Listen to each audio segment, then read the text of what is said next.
Shalom Bapak Ibu Saudara sekalian, selamat sore untuk kita semua. Biarlah hari ini kita boleh terus belajar firman Tuhan. Saya tidak melihat poin-pointernya, nggak ada di sini. Nah, hari ini saudara, harapan bersama Tuhan itu tema kita, dan kita masih dalam tema-tema yang bicara tentang harapan. Saya mau baca, bahwa kita baca dua ayat Alkitab. Coba next, dua ayat Alkitab, dari Roma 15 ayat 13, nanti Ibrani 10 ayat 23. Kalau sudah lihat, mari kita baca bersama-sama. Mohon Bapak Ibu ikut saya, demikian firman Tuhan. 2, 3. Semoga Allah sumber pengharapan memenuhi kamu dengan segala sukacita dan damai sejahtera dalam iman kamu, supaya oleh kekuatan Roh Kudus kamu berlimpah-limpah dalam pengharapan. Ibrani 10 ayat 23. Marilah kita teguh berpegang pada pengakuan tentang pengharapan kita, sebab Ia yang menjanjikannya setia. Saudara, harapan bersama Tuhan. Saudara, waktu kita bertanya apa itu harapan, gitu ya, atau pengharapan itu apa, gitu ya, sering kita bertanya demikian. Dan waktu kita bicara tentang harapan, kira-kira yang muncul di pikiran kita apa? Yang pertama kali muncul di otak saya, kalau saya bilang harapan, pengharapan, yang muncul di otak saya adalah cita-cita. Yang kedua yang muncul di otak saya adalah impian saya, gitu ya. Yang muncul di otak saya adalah optimisme tentang masa depan saya, gitu ya.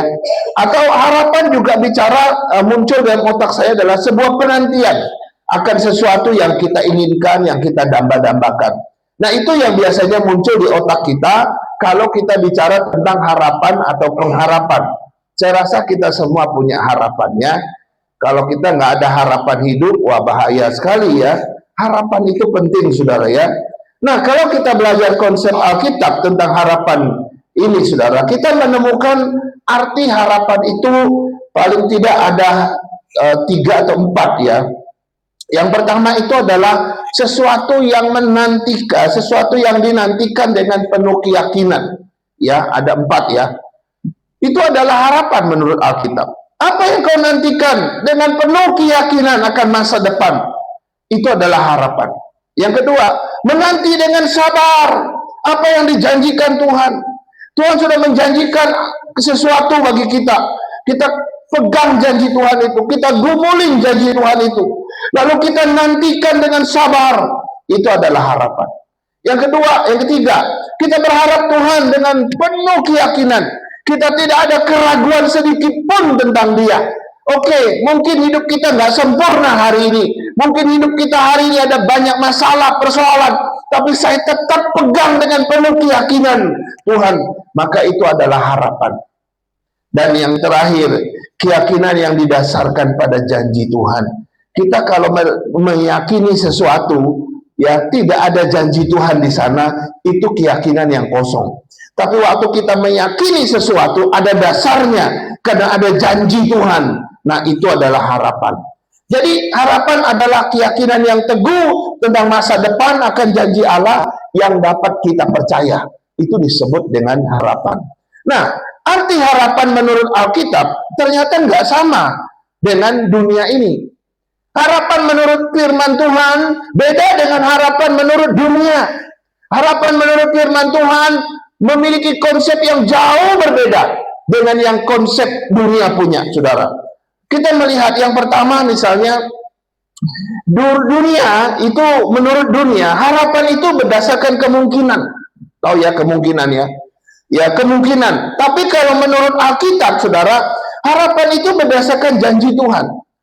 Kalau menurut dunia ya mungkin ya, mungkin yes, mungkin no, gitu ya. Mungkin iya, mungkin tidak. Itu menurut dunia. Tapi menurut firman Tuhan, ya itu berdasarkan janji Tuhan. Beda ya. Kalau menurut dunia, ya semoga terjadi, gitu ya. Dunia selalu suka bilang gitu ya, mudah-mudahan, gitu ya. Tapi kalau menurut Alkitab, Allah pasti setia. Jadi di dalam firman Tuhan, harapan itu sebuah kepastian, karena dia tahu Allah itu setia. Tapi kalau menurut dunia, itu mudah-mudahan, semoga terjadi. Itu beda. Yang ketiga, dunia itu memiliki harapan yang bergantung pada keadaan, pada situasi. Ya pokoknya tergantung situasi. Kalau situasinya lagi beruntung, ya harapan terwujud. Kalau tidak beruntung, situasinya buruk, ya nggak dapat gitu kira-kira ya. Jadi ya, kalau kita pergi mancing ke laut ya, kalau lagi situasinya bagus, dapat ikan banyak, ya kan? Tapi kalau lagi gelombangnya 1 meter, 1,5 meter, bagaimana mau mancing? Ya kadang-kadang kita dilempar 2 meter ke sana, entar turun lagi 2 meter ke sini, waduh, setengah mati gitu ya. Jadi tergantung situasi kalau menurut dunia. Tapi kalau menurut Alkitab, harapan itu tetap ada walaupun situasinya buruk. Walaupun gelombangnya tinggi, situasinya kacau, kita tetap punya harapan ya, karena Tuhan itu tidak berubah. Yang keempat, menurut dunia, harapan itu bisa hilang, bisa gagal. Tapi menurut Alkitab, harapan itu tetap bertahan karena Tuhan menjaga dan memelihara dan tidak berubah. Dan yang kelima, saudara, menarik.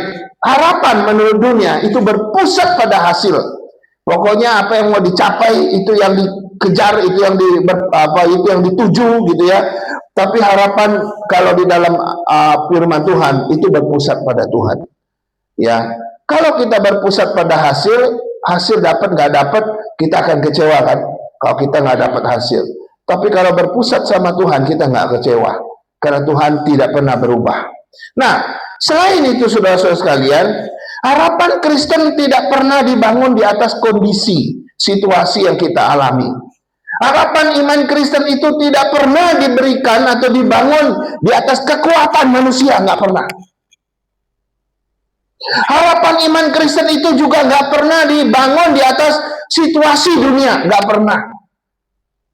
Harapan Kristen itu tidak dibangun di atas kekayaan kita. Harapan Kristen itu dibangun di atas apa? Di atas janji Tuhan, itu yang pertama. Di atas karakter Tuhan. Karakter Tuhan itu nggak berubah. Karena itu harapan kita pasti harapan yang pasti. Harapan iman Kristen kita dibangun di atas karya Kristus di kayu salib. Sebab apa yang dia janjikan di atas kayu salib itu pasti terjadi pada kita.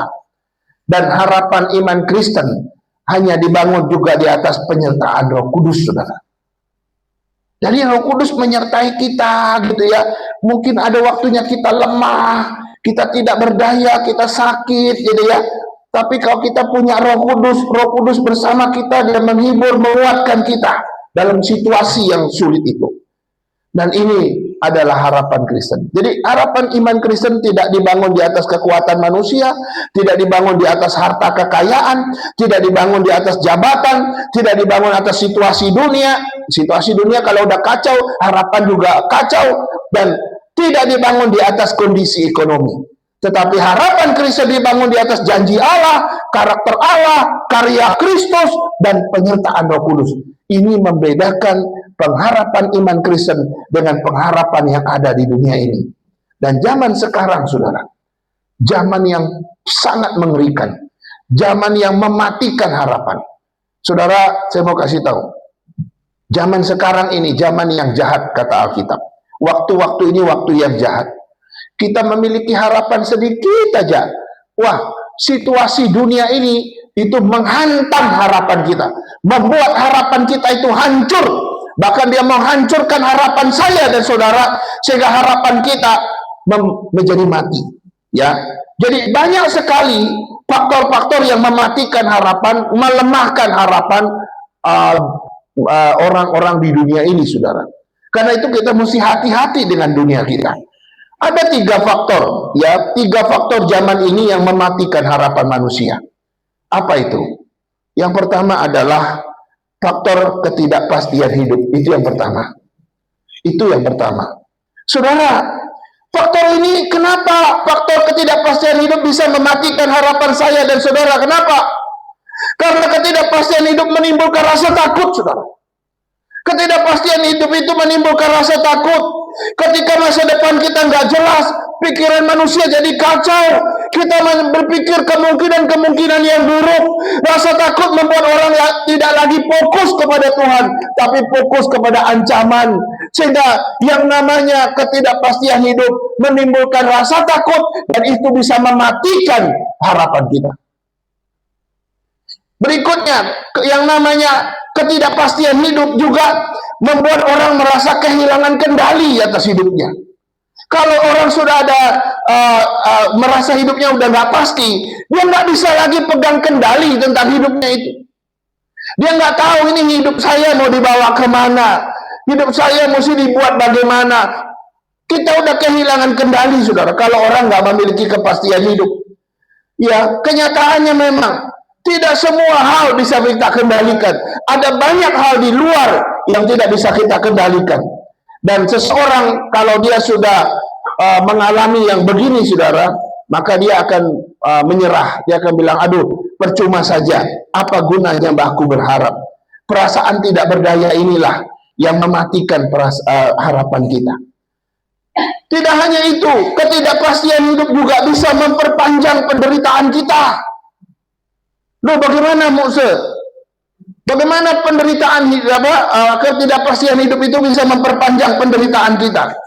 Ya, misalnya kita nggak tahu kapan ekonomi ini akan baik, kapan situasi saya akan membaik sih, kapan hidup saya ini pulih, kapan saya dapat pekerjaan, kapan doa saya dijawab. Saudara, penderitaan kita makin panjang kalau ketidakpastian hidup itu terus menimpa kita. Dan itu melelahkan, mematikan harapan kita. Tidak hanya itu, saudara, ketidakpastian hidup juga bisa membuat orang kecewa. Dan kecewa dengan hidupnya, kecewa dengan situasi, dan kecewa sama Tuhan. Ya, orang kalau udah kecewa, biasanya nggak punya kekuatan lagi untuk berharap.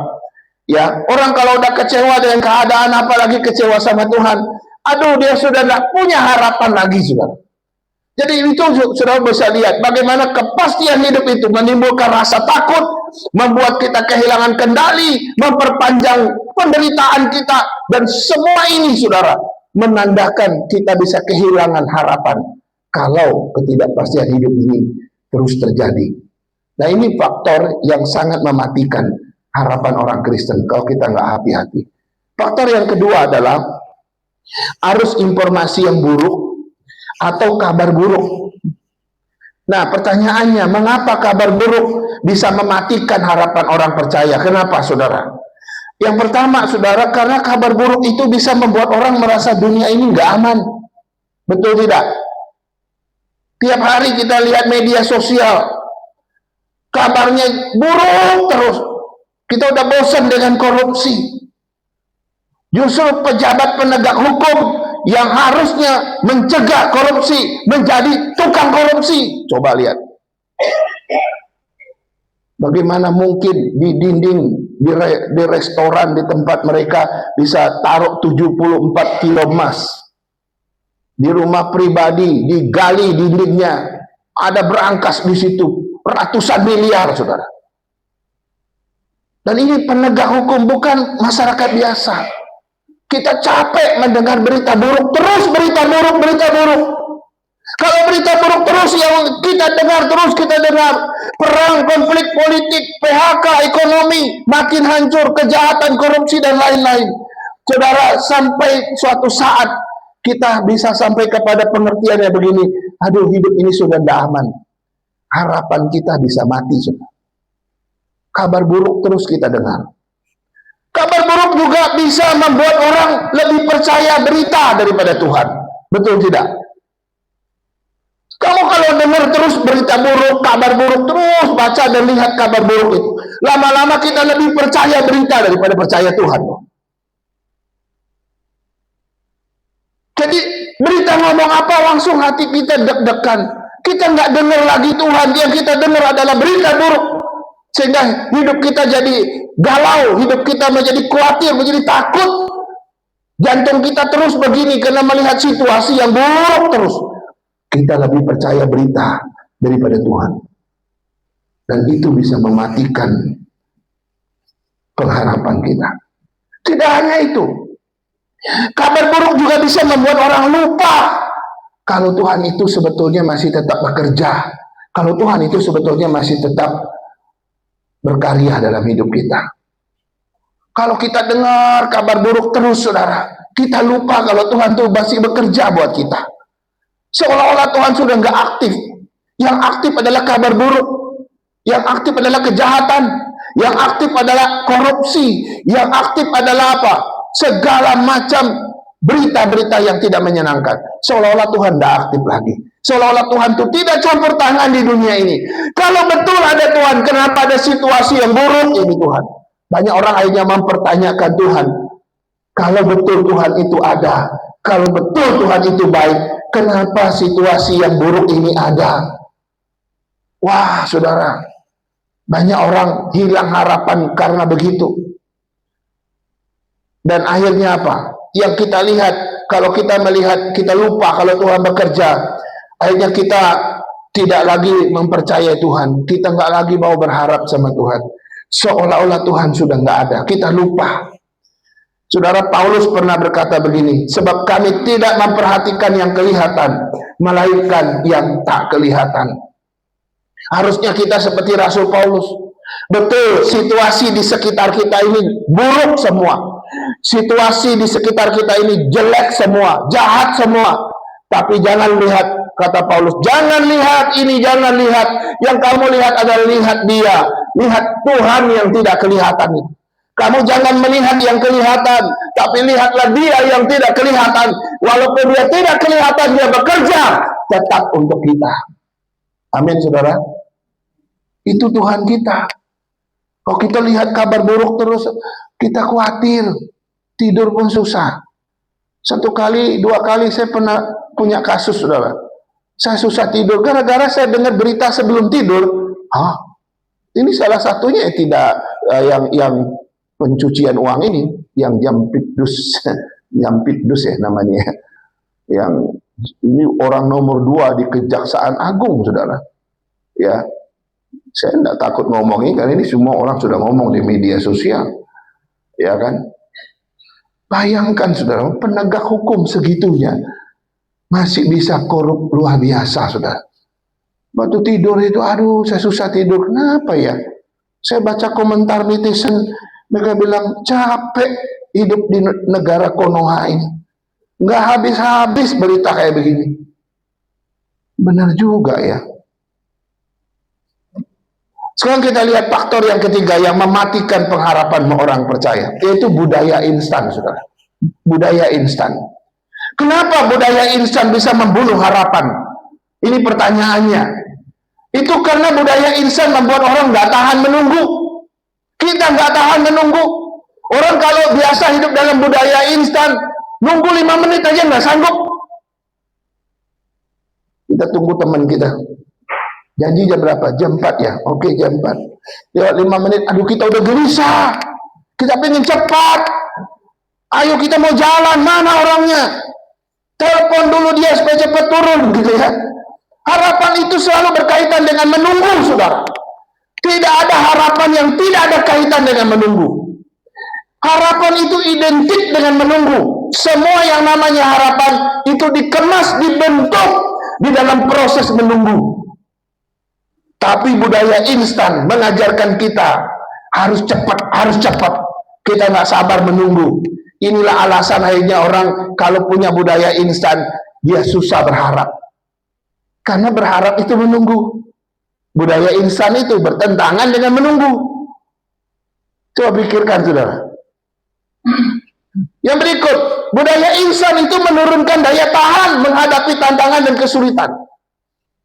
Orang kalau punya budaya instan, serba cepat, serba ingin cepat selesai dan sebagainya, dia nggak tahan menghadapi tantangan kesulitan. Dia nggak punya daya tahan. Ya, karena banyak orang nggak menghadapi masalah itu butuh ketekunan kan. Kalau kita menghadapi tantangan, kesulitan, penderitaan dan pencobaan, saya butuh ketekunan, butuh daya tahan. Nah, orang budaya instan nggak bisa.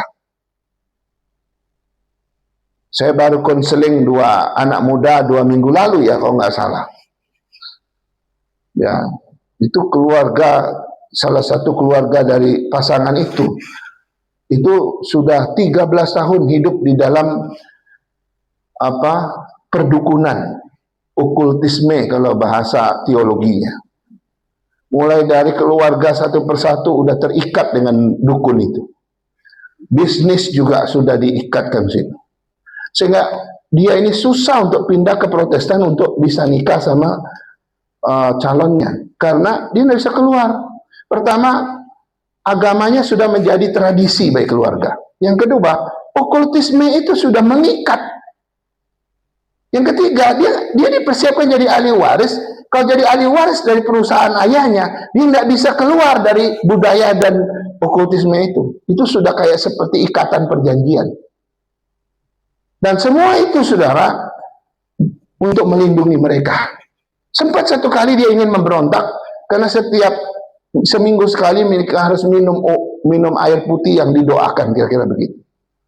Lalu dia tolak, saya mohon maaf, saya nggak mau ya, karena pacar saya larang saya minum. Dia bilang, Kak, jangan begitulah, saya berapa lama lagi sih saya akan tolong kamu, saya berapa lama lagi sih akan melindungi kamu. Terus saya bilang, kamu percaya kalimat itu? Dia bilang, iya sih, memang dia Tuhan. Hanya Tuhan yang bilang, aku bisa menjaga kamu, melindungi kamu. Iblis mungkin oke lah, tapi untuk apa kita dengar kalau itu suara iblis?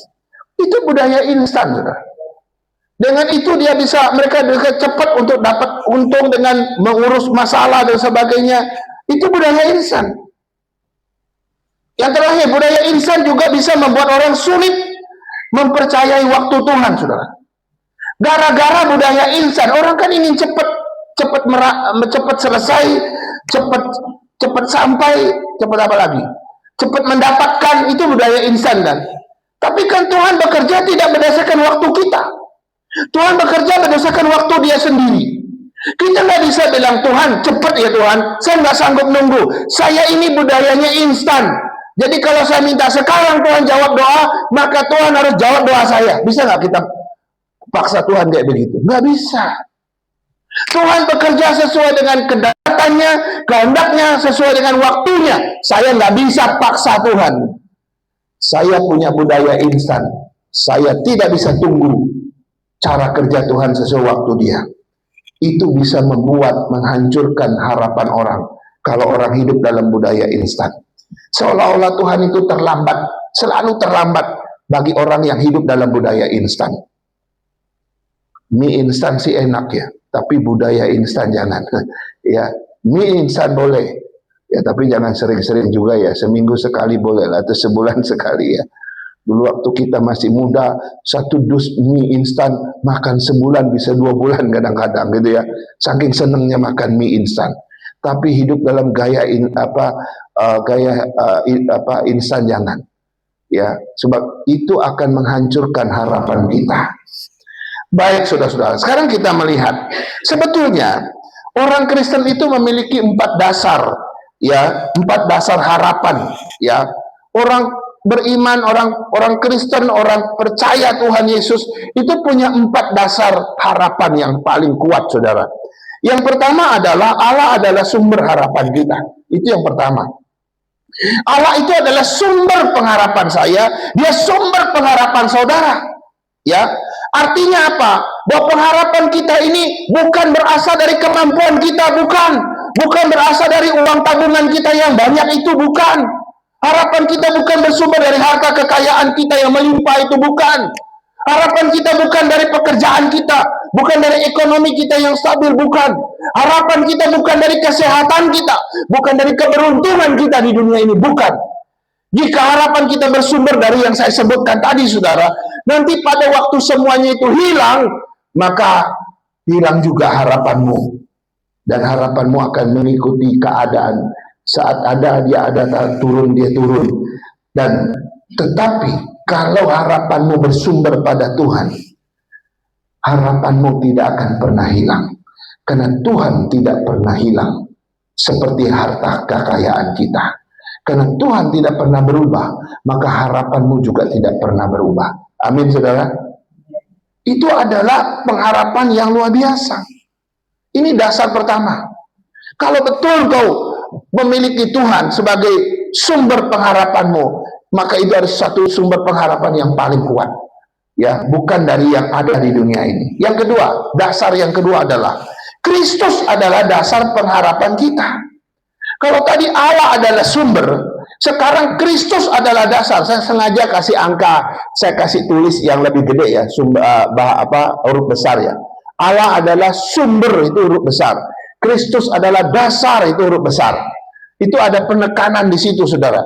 Ya, waktu Yesus mati di kayu salib, dia bangkit dari kematian, saudara.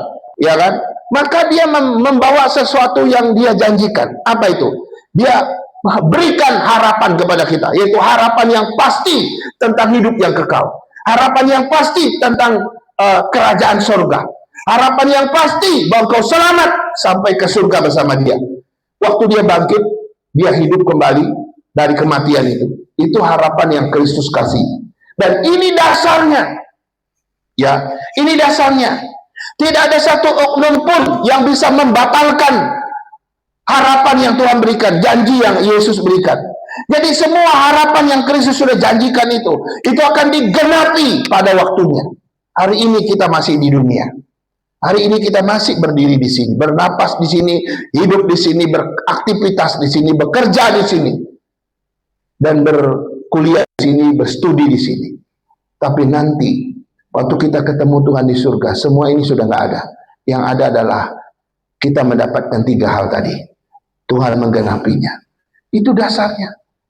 Kalau Tuhan tidak pernah janji itu, maka tidak ada dasar saya berharap sama Kristus.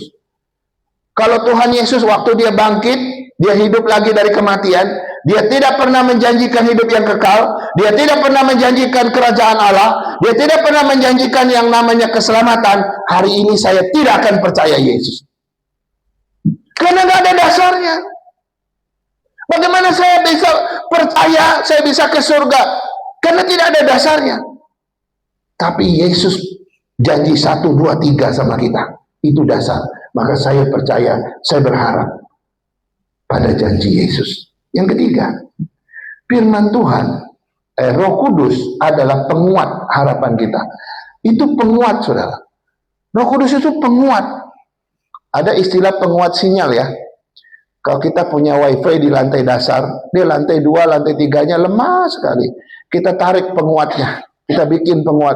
Sehingga kekuatan wifi di bawah sama lantai 3, lantai 4 itu sama. Karena ada penguatnya. Nah, apakah seperti itu peran Roh Kudus? Tidak persis, tapi mirip sedikit-sedikit, kira-kira mirip. Agak sedikit serupa, tapi nggak sama, gitu ya.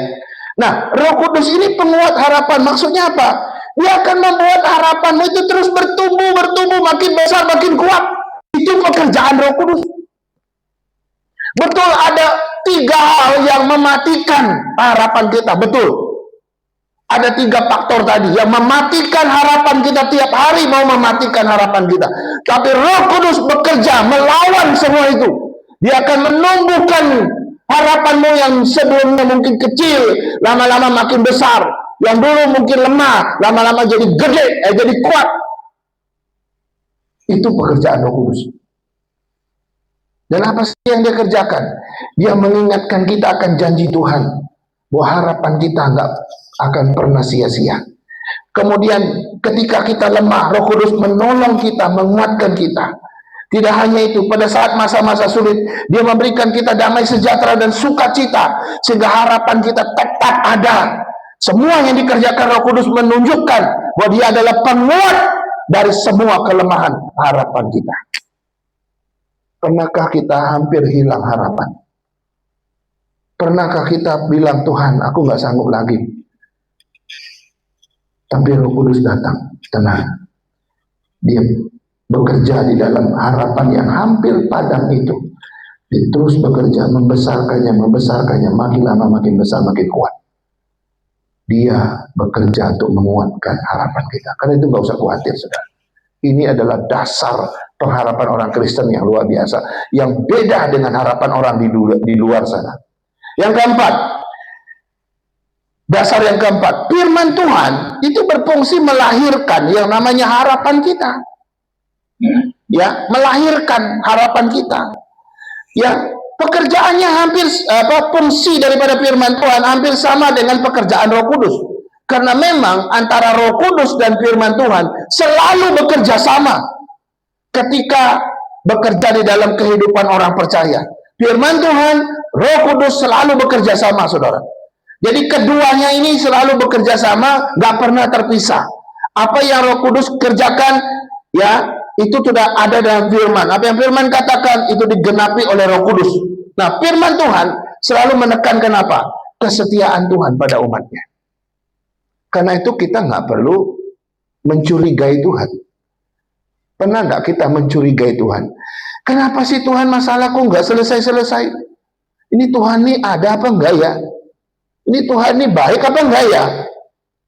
Kok aku terus begini Tuhan? Masalahku datang satu, selesai satu, muncul satu. Selesai satu, muncul yang lain. Tuhan kamu baik apa enggak ya? Pernah nggak kita mencurigai Tuhan? Saudara, banyak orang yang sempat mencurigai Tuhan ketika mengalami hal-hal seperti itu. Tapi firman Tuhan bilang, Tuhan itu selalu baik pada dirinya dan pasti baik terhadap kita. Berapa waktu yang lalu kan kita dengar khotbah juga dari salah satu seri khotbah kita. Ya, pencobaan itu, penderitaan, tantangan, kesulitan itu tidak selalu jelek. Tidak selalu jelek. Tuhan sering pakai untuk apa? Membentuk karakter kita. Tuhan selalu pakai untuk apa? Membangkitkan iman kita yang lebih kuat dan lebih hebat lagi. Supaya kita naik level. Kan begitu kan? Jadi dunia ini melihat hari ini gitu ya, mengajarkan kita untuk melihat hari ini, tapi firman Tuhan mengajarkan kita melihat kekekalan, bahwa Tuhan itu setia. Firman Tuhan memberikan kita perspektif pandangan tentang yang kekal, bukan seperti di dunia ini. Karena itu penderitaan hari ini bukan akhir dari cerita hidup kita, bukan. Tapi Paulus berkata dalam 2 Korintus 4 ayat 17 begini, penderitaan ringan yang sekarang ini mengerjakan bagi kami kemuliaan kekal. Saya ulangi ayat ini, menarik ayat ini. Paulus bilang begini, penderitaan ringan yang sekarang ini mengerjakan bagi kami kemuliaan kekal. Saudara lihat, itu kalimat Paulus itu kalimat yang memiliki perspektif tentang kekekalan. Itu kalimat orang yang memiliki pandangan tentang masa yang akan datang. Sehingga dia bilang, penderitaan yang kami alami hari ini itu mengerjakan kemuliaan yang akan datang. Itu Paulus, saudara. Paulus itu melihat masa depan. Harusnya orang Kristen melihat masa depan. Ya kan? Oke, memang kita menderita hari ini, sekarang ini. Kita sedang dalam tantangan kesulitan hari ini. Dalam pencobaan hari ini. Tapi bilang, kita harus punya perspektif kekekalan seperti Paulus. Semua ini mengerjakan kemuliaan di masa yang akan datang bagi kita. Itu, saudara. Disitulah peran firman Tuhan. Ya, masalah mungkin tetap ada, masalah kita mungkin tetap nyata, tapi itu bukan kata akhir, sebab masih ada yang kekal, yaitu Tuhan kita. Terakhir, saudara, selanjutnya ya, ada 4 dasar. Setelah kita lihat 4 dasar daripada harapan orang Kristen, tapi kita melihat ada 4 ciri juga harapan orang Kristen. Apa sih yang membedakan harapan orang Kristen dengan harapan orang yang bukan Kristen? Ini menarik ya Bapak Ibu ya. Coba kita lihat satu persatu. Harapan Kristen yang pertama adalah harapan yang hidup. Harapan yang hidup, saudara. Harapan orang Kristen bukan harapan yang mati. Harapan orang Kristen bukan harapan yang kosong, bukan yang hampa. Tapi harapan orang Kristen adalah harapan yang hidup.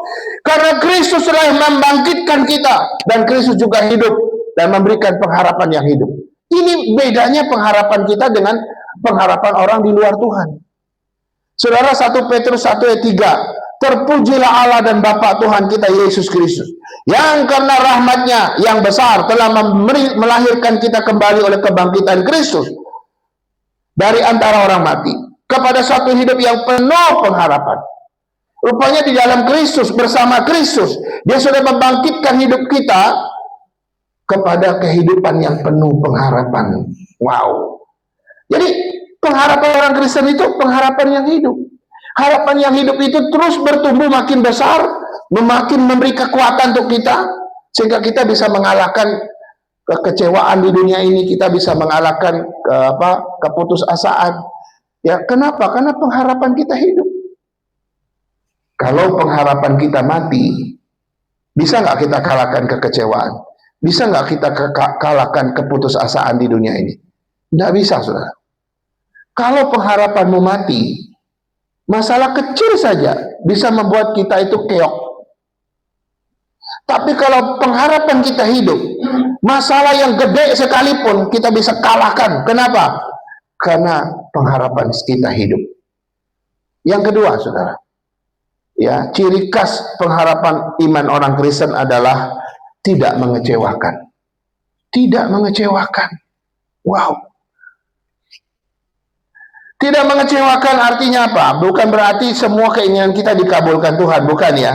Tapi yang dimaksud tidak mengecewakan di sini adalah harapan iman orang Kristen itu pada akhirnya happy ending. Apa artinya? Akan memberi penghiburan, pada akhirnya menjadi kenyataan, ya, yang memuaskan, yang membuat kita bersuka cita. Kenapa? Karena akhirnya pengharapan itu terwujud tepat pada waktunya. Itulah pengharapan iman Kristen.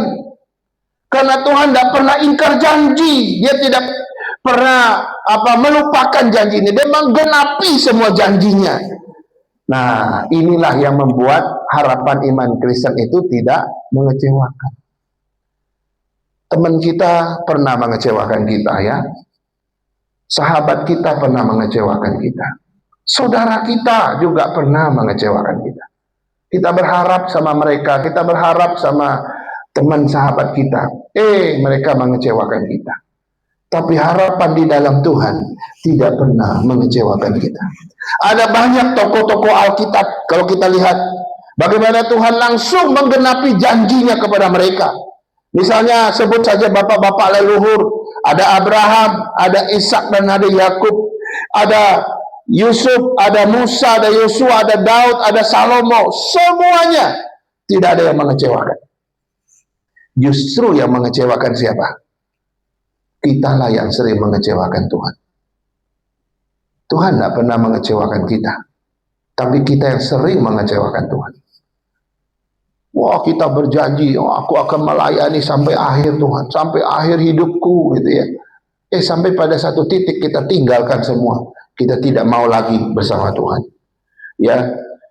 Yang ketiga, ciri khasnya adalah harapan Kristen itu adalah harapan yang memberi ketekunan. Itu yang ketiga. Next ya. Ya, yang memberi ketekunan, betul ya. Artinya apa? Harapan Kristen itu adalah harapan yang melahirkan tahan uji. Harapan iman Kristen itu tekun, saudara. Harapan iman Kristen itu nggak kayak kerupuk yang mentalnya kayak mental kerupuk gitu. Dia nggak mudah menyerah. Dia tetap bertahan, setia dalam proses, mampu menunggu waktunya Tuhan. Itu harapan iman Kristen. Harapan Kristen itu memberikan ketekunan kepada kita. Ya, tahan uji. Ya, melahirkan daya juang yang tinggi, tidak mudah menyerah. Ini ciri khasnya. Tapi orang di luar Tuhan, saudara, mohon maaf, mereka nggak tahan uji. Mereka gampang sekali menyerah, nggak mungkin bertahan dalam situasi sulit, dan nggak mungkin juga setia dalam proses. Ini bedanya, ya, harapan yang melahirkan ketekunan. Yang keempat, ciri khas harapan iman Kristen adalah kekal, bersifat kekal, saudara. Artinya apa? Harapan yang melampaui kehidupan di dunia ini. Harapan yang bersifat kekal itu adalah harapan yang melampaui kehidupan saya di dunia ini. Harapanku bukan cuma sampai di sini, tapi harapanku sampai di sana, sampai di mana Tuhan ada. Harapanku melampaui proses dunia ini. Tidak bisa hilang, tidak bisa dirampas oleh apapun. Harapanku kekal, itu sampai ke surga. Beda dengan harapan orang di luar Tuhan. Harapannya cuma sampai di situ, ya. Dan kalau sudah hancur, selesai hidup dia. Tapi harapan kita tidak bersifat sementara, tapi harapan kita kekal, tidak hilang dan tidak lenyap. Karena kita gantungkan kepada kekekalan bersama Tuhan yang kekal. Kita bersyukur karena kita memiliki harapan yang melampaui kehidupan di dunia, melampaui proses yang ada di dunia ini. Dan itulah harapan yang kuat dan berbeda dengan harapan di luar Tuhan. Terakhir kita lihat, sebagai kesimpulan dari firman Tuhan hari ini, tentang tema bersama Tuhan masih ada harapan. Ya, maka ada beberapa kesimpulan. Yang pertama adalah orang yang memiliki harapan bersama Tuhan itu mempunyai masa depan. Itu yang pertama. Dia mempunyai masa depan, saudara. Orang yang memiliki harapan bersama Tuhan pasti punya masa depan. Mungkin ini lebih tepat kalimatnya, ya kan? Nah, mengapa orang yang memiliki harapan bersama Tuhan mempunyai masa depan? Itu karena hidup kita ini ada dalam rencana Dia. Hidup kita ini ada di dalam rencananya, ada di dalam kedaulatannya, ada di dalam tangannya. Kalau hidup kita sudah ada dalam rencana dan dalam tangan Tuhan, maka pasti punya masa depan. Karena tangan Tuhan yang kuat dan berkuasa ini akan memimpin, membawa engkau ke masa depan. Orang yang tidak mengenal Tuhan, dia cuma menebak-nebak, kelak hidupku ini kayak apa ya? Dia cuma nebak-nebak, berpikir kemungkinannya jadi apa, dia nggak tahu. Tapi orang percaya kalau udah di dalam tangan Tuhan, dalam rencana Tuhan, dia yakin dia ada masa depan bersama Tuhan. Amin, saudara. Amin. Kita punya masa depan karena kita ada di dalam rencana Dia. Mungkin kita tidak tahu apa yang terjadi besok. Betul, besok itu masih misterius. Tidak ada yang tahu apa yang terjadi besok. Saya nggak tahu, semua orang nggak tahu, termasuk saudara nggak mungkin tahu. Tapi kita tahu satu pribadi yang bisa memegang hari esok. Itu kelebihan kita. Semua orang nggak tahu hari esok, tapi orang percaya tahu ada satu pribadi yang memegang hari esok, yaitu Tuhan kita. Dan itu yang kita percayai. Jadi orang yang memiliki harapan bersama Tuhan, masa depannya sungguh ada. Karena kita ada di tangan Dia. Kita ada dalam rencananya Dia. Dalam rancangan Dia. Yang kedua, kesimpulan yang kedua. Orang yang memiliki harapan bersama Tuhan tidak akan berjalan sendirian, saudara. Tidak akan berjalan sendirian di dunia ini. Ya, engkau tidak akan berjalan sendirian. Kenapa? Karena Tuhan berjanji menyertai kita kok. Tuhan Yesus berkata begini, ketahuilah aku menyertai engkau sampai kepada akhir zaman. Ada satu kata yang saya lupa ucapkan. Ketahuilah bahwa aku senantiasa menyertai engkau sampai kepada akhir zaman. Ini janji Tuhan Yesus. Dia ngomong ini kepada para murid. Dia ngomong ini kepada semua pengikutnya, semua orang yang percaya kepada Dia sebelum Dia naik ke surga. Oke, aku akan naik ke surga, tapi ingat, aku senantiasa akan menyertai kamu sampai kepada akhir zaman. Ini janji Tuhan. Sehingga kalau kita punya harapan bersama Tuhan, nggak mungkin jalan sendirian. Karena janji Yesus Dia akan menyertai kita dari sekarang sampai akhir zaman loh. Saya bersyukur sekali karena kita punya Tuhan yang selalu memberi janji untuk menyertai kita. Ya, dan Dia tidak hanya menyertai kita ketika hidup kita lagi senang, ketika hidup kita lagi bahagia. Dia tidak hanya menyertai kita waktu hidup kita lagi normal-normal saja, bahagia-bahagia saja, tenang-tenang saja. Tapi Dia juga menyertai kita waktu kita lagi susah, waktu kita lagi sulit, waktu kita lagi menderita, waktu kita lagi mengalami krisis, waktu kita lagi mengalami persoalan, masalah, dan pencobaan. Dia juga menyertai kita. Kehadiran Tuhan dalam penyertaannya kepada kita tidak dilihat berdasarkan keadaan. Ingat nih baik-baik. Tapi dilihat dari kesetiaan Tuhan sama kita. Kalau kita minta teman kita, tolong temenin aku ke Tanah Abang ya. Mau pergi kemana? Mau cari baju. Ya ayo, kita ke Tanah Abang. Ya, Waktu ke Tanah Abang, belum tentu teman kita itu setia menemani kita. Kalau situasinya udah susah apa semua, aduh, dia nggak mau lagi bersama kita, gitu ya. Ya, kalau situasi sudah menentukan seseorang menyertai kita, itu bukan Tuhan. Jadi kita melihat kehadiran Tuhan menyertai kita bukan berdasarkan keadaan situasi, tapi berdasarkan karakter Dia, yaitu kesetiaannya. Situasi apapun, Dia hadir di situ bersama kita. Yang ketiga, saudara. Yang ketiga, kesimpulan yang ketiga, orang yang memiliki harapan bersama Tuhan, pengharapannya tetap ada, meski keadaannya sulit, saudara. Meski keadaannya sulit, pengharapan tidak akan hilang, tetap akan ada. Walaupun situasinya sulit, keadaannya nggak mudah. Kenapa? Nah ini dia. Karena pengharapan yang berakar, karena pengharapan kita tidak berakar pada keadaan, tapi pengharapan kita berakar pada Tuhan. Karena itu harapan yang berakar pada Tuhan tidak mudah hilang, tidak mudah lenyap. Tapi kalau pengharapanmu berakar pada keadaan, berakar pada situasi, begitu situasinya memburuk, pengharapanmu memburuk. Begitu situasinya melenyap, pengharapanmu juga lenyap.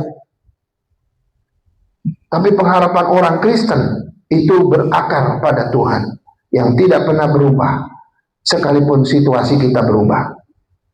Ya, ini menarik, saudara. Karena Tuhan itu setia. Ya, situasi boleh buruk, situasi boleh susah, sulit dan sebagainya, tapi kita berakar di dalam Dia. Nah, inilah alasan mengapa pengharapan orang Kristen itu sering diumpamakan seperti sahu yang kuat. Tahu sahu yang kuat? Pernah lihat kapal?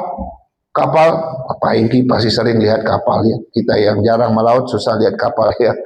Kapal yang besar itu, ya, itu sahu itu kayak jangkar itu loh, saudara. Dia lemparkan jangkar itu sampai di dalam, dia langsung mencengkeram pasir atau karang di dalamnya.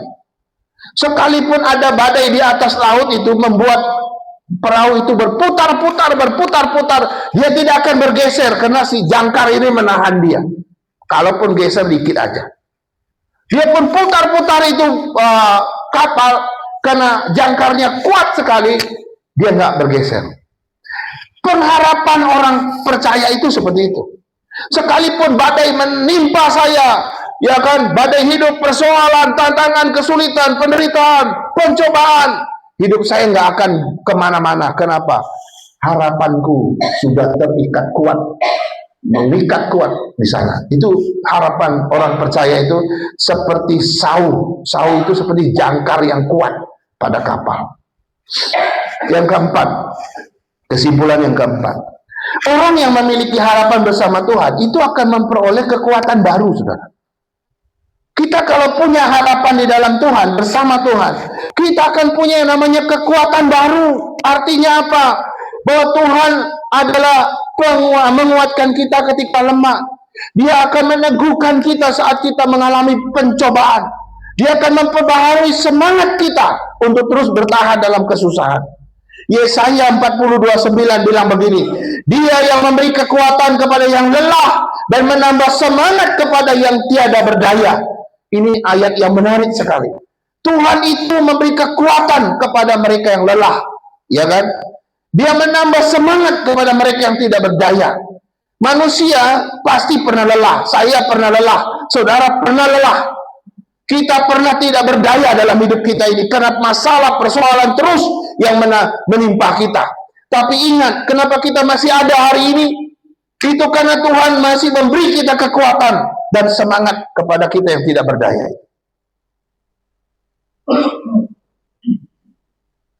Kita bisa saja mencapai satu titik kelelahan. Tapi ingat, Tuhan itu memperbaharui kekuatan kita. Bahkan ada ayat yang lain bilang, selalu baru setiap pagi. Luar biasa, saudara. Dan yang terakhir, kesimpulan yang terakhir, orang yang memiliki harapan bersama Tuhan memiliki warisan yang kekal, yang tak dapat binasa. Saudara-saudara, artinya kita ini ahli warisnya tuh Tuhan. Bersama Kristus kita ahli warisnya Tuhan. Ya, kita dunia ini biasanya warisan dunia ini biasanya berupa uang gitu ya. Warisan dunia ini bisa berupa mobil, rumah, properti, harta, kekayaan. Itu warisan yang biasa ditinggalkan oleh dunia ini. Tapi orang yang bersama Tuhan memiliki warisan yang nggak bisa binasa. Warisan yang diberikan oleh dunia ini bisa binasa, ya kan? Uang bisa habis suatu saat, harta kita bisa ludes suatu saat, rumah kita bisa diambil, semuanya bisa lenyap suatu saat. Tapi orang yang memiliki warisan di dalam Tuhan itu nggak bisa binasa karena bersifat kekal, gitu ya. Nah, warisan yang kita terima sebagai ahli waris dari Tuhan itu apa? Pertama, kita menerima pengampunan dosa. Dosa kita udah dibereskan, dosa kita udah diampuni. Itu warisan yang nggak bisa diambil oleh apapun. Damai sejahtera Allah, Tuhan kasih damai sejahtera dalam hati kita, nggak bisa diambil. Penyertaan Roh Kudus dalam hidup kita nggak bisa dibatalkan. Hidup baru, keselamatan, dan hidup yang kekal bersama Tuhan, nggak ada yang bisa ambil. Semua ini warisan yang tidak bisa diambil, yang tidak bisa lenyap. Dan itu semua adalah bersifat kekal, saudara. Jadi tidak dapat dibeli dengan perbuatan baik, nggak bisa. Tapi diberikan karena karya penebusan Roh Kudus, diberikan dengan cuma-cuma. Dan kalau kita punya pengharapan itu, maka kita memiliki warisan yang kekal. Ya. Dan warisan yang kekal inilah yang menjadi impian kita. Suatu saat kita akan dapatkan bersama dengan Tuhan di surga. Mari kita berdoa. Segala pujian dan hormat kami naikkan kepadamu ya Tuhan, karena kami boleh mendengar firman-Mu pada sore hari ini tentang harapan bersama Tuhan. Tidak mudah bagi kami menjalani hidup di dunia yang begitu jahat ini Tuhan, tapi kami juga melihat di sisi yang lain Tuhan memberikan kami begitu kuat pengharapan orang percaya. Dan tidak mudah untuk dihancurkan oleh dunia ini, tidak mudah untuk dipadamkan oleh dunia ini, dan tidak mudah untuk dirampas oleh kuasa iblis dan setan, dan juga tidak mudah untuk dimatikan oleh apapun. Sebab kami ada mengakar di dalam Tuhan. Terima kasih Tuhan untuk firman-Mu. Teguhkan harapan kami di tengah-tengah dunia yang sudah mulai kehilangan harapan. Biarlah kami sebagai umat-Mu makin kuat dalam berharap kepada Tuhan. Inilah doa kami, teguhkan panggilan kami, harapan kami melalui firman Tuhan pada sore hari ini. Dalam nama Yesus kami berdoa. Amin.